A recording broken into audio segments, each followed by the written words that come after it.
छोटे से गांव में चिंपू नाम का एक प्यारा सा लड़का रहता था। चिंपू को जादू और नई नई चीजें सीखने में बहुत मजा आता था।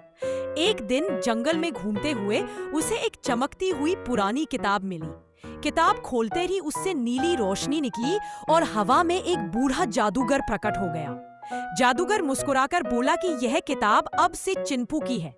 चिंपू ने डरते डरते किताब उठाई और बोला कि उसे थोड़ी बहुत ही जादू आता है।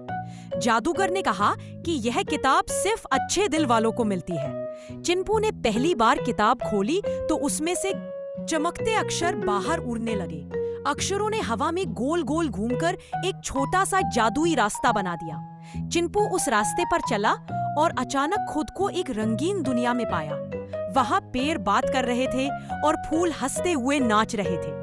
एक छोटा सा बादल उसके ऊपर तैरता हुआ बोला कि उसे कोई मदद चाहिए। चिंपू ने कहा कि वह इस जादुई दुनिया का राज जानना चाहता है। बादल उसे एक चमकते पहाड़ के ऊपर ले गया, जहां जादू की रानी रहती थी। जादू की रानी गोल्डन चमक में लिपटी हुई थी और हवा में तैर रही थी। रानी ने कहा कि यह दुनिया तभी चलती है जब लोग अच्छे काम करते हैं। चिंपू ने पूछा कि उसे यहाँ क्यों बुलाया गया है। रानी ने बताया कि असली दुनिया में जादू को चोरी करने वाला एक काला साया घूम रहा है। चिंपू को उसे रोकने के लिए किताब को सही तरीके से इस्तेमाल करना होगा।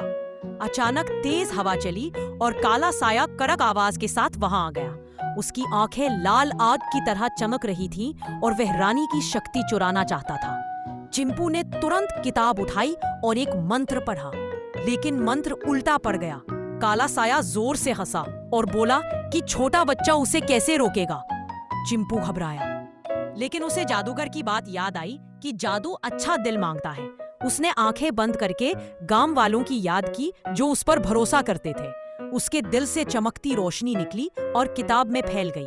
किताब अचानक आसमान में उठी और उससे सुनहरी बिजली निकली। बिजली ने काले साये को जकड़ लिया। उसने कहा कि यह छड़ी सिर्फ अच्छे कामों के लिए इस्तेमाल होगी। चिंपू मुस्कुराया और बोला कि वह हमेशा दूसरों की मदद करेगा। रानी ने कहा कि अब वह असली दुनिया में भी थोड़ा सा जादू इस्तेमाल कर सकेगा। अचानक सब कुछ घूमने लगा और चिंपू जंगल में वापस पहुंच गया। उसके हाथ में वही चमकती छड़ी थी और किताब धीरे धीरे बंद हो रही थी। चिंपू खुशी से उछल पड़ा और बोला कि अब से वह इस जादू का सही उपयोग करेगा। गांव वापस पहुंचकर उसने छोटी छोटी मददें करना शुरू की। कभी वह किसी का टूटा खिलौना जोड़ देता, कभी रोते बच्चे को हंसा देता। सबको लगता कि चिंपू के पास बहुत अच्छा भाग्य है, लेकिन सिर्फ चिंपू जानता था कि असली जादू अच्छे दिल वाले कामों में बसता है और उसकी जादुई कहानी यहीं से असली दुनिया में शुरू होती है।